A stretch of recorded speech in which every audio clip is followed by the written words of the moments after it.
So what about the other 1% of the UFO phenomenon? Has there ever been legitimate sightings?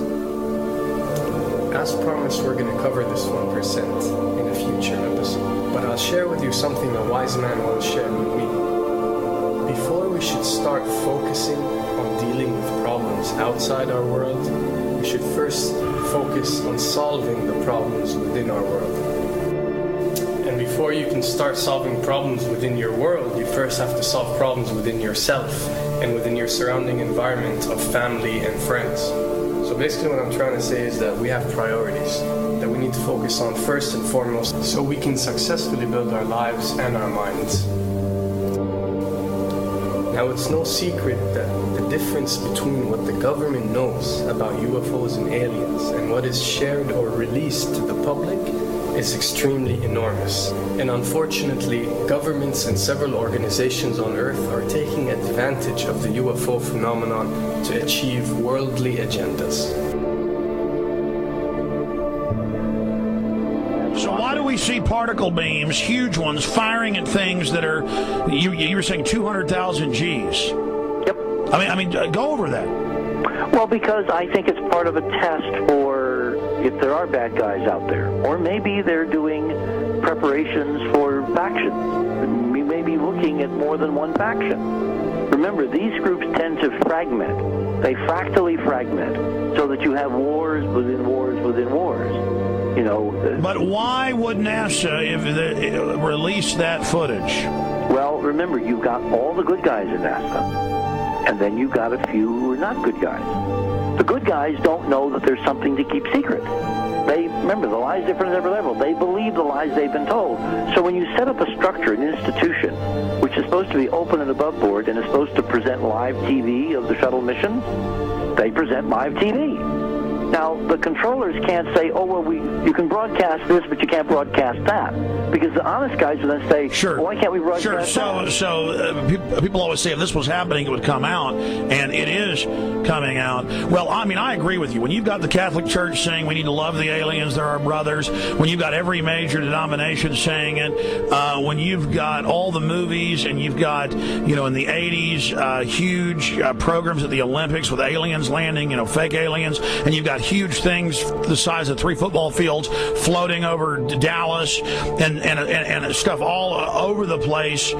Something's going on. And then I read government documents about fake extraterrestrial landings. Any of this. Why? I mean, you believe it's fake. Remember Operation Northwoods? Yes. Okay. Or we can go to the, September 11th. Governments do huge, big things to sway populations at key nodal points in history. They love hoaxes. Yeah, well, it's manufactured history is what it is. We are building, all my UFO friends, I need to shake them because they're so, frankly, they're extremely naive, Alex. They really believe we're building toward disclosure. I believe we're building toward a mass, carefully manufactured fake event where ETs, who are really humans, who are really part of this secret clique, who are probably Nazis, who have developed or perfected their technology from World War II, which is why you've got to get, Joseph on. They are going to basically fake out the world. And there's an incredible window on the Nazi black ops programs, the compartmentalized, incredible high technology efforts that were being funded by the Nazi war machine, particularly toward the end of the war in a desperate effort to win the war, and they fastened their hopes on several key technologies, some of which appear to be the control of gravity itself, which again is a separate piece of data from my work, which came at this from a hyperdimensional physics perspective. We know there's a lot of suppressed technology. 20 years after the B-2 bomber was already in service, they declassify it. So we have a lot of cases of that. We know there's a whole shadow government. This is technology and physics, Alex, that would make anything you think you know like a candle flame compared to a hydrogen bomb. This is a physics that literally allows you to rearrange time.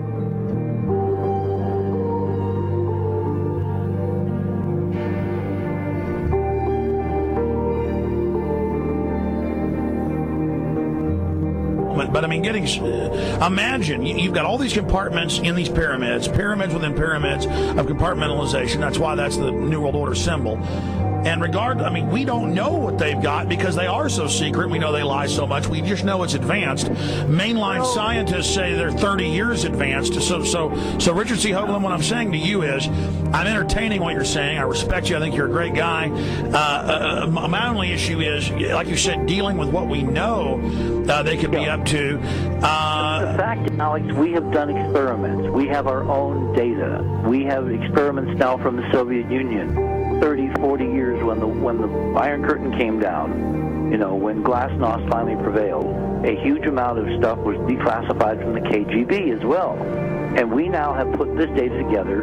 We not only know what the physics is, we know what it can do, we know what it's based on, we know how to make it work. We've seen in our own experiments ample evidence. We've seen experiments across the American landscape and even in Europe that vindicate various parts of this.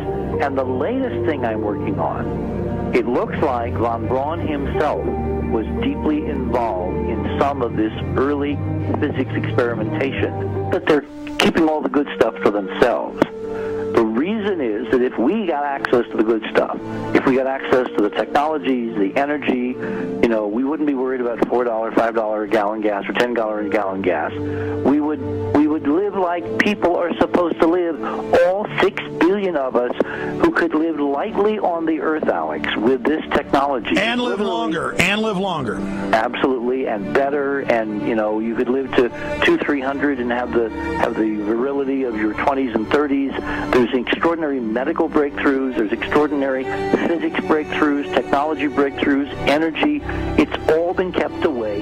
Think about it. We're already on a planet hurtling through space, all these wonders around you, and you've been taught it's bizarre to question, and that's because there's so many kooks in the alternative movement who do talk about ridiculous, Hollywood-style green men, instead of really looking at the shadow government and all these crazy secret societies that are admittedly running NASA and the shadow government. Now, ladies and gentlemen, during this talk that I'm going to give you, I'm going to explain to you the history of this phenomenon, who the secret government really is, and I will name them by name, beginning group, the study group.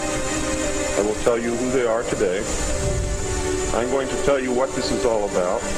I'm going to tell you who's selling drugs to your children, and I'm going to tell you why the United States government is afraid for you to find out what the truth is regarding UFOs.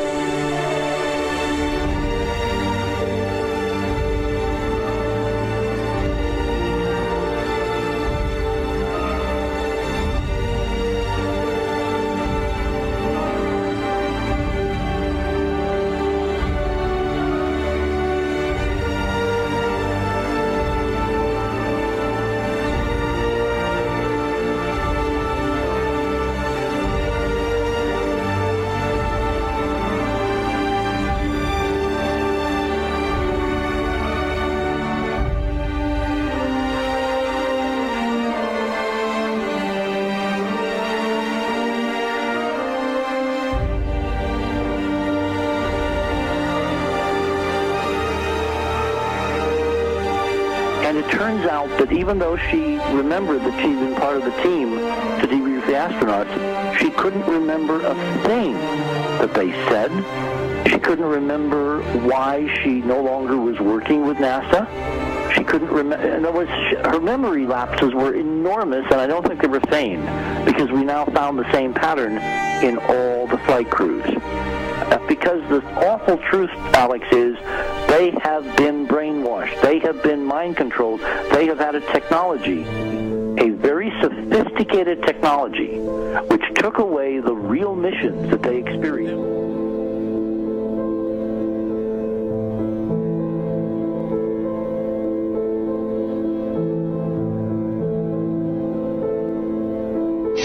Sorry.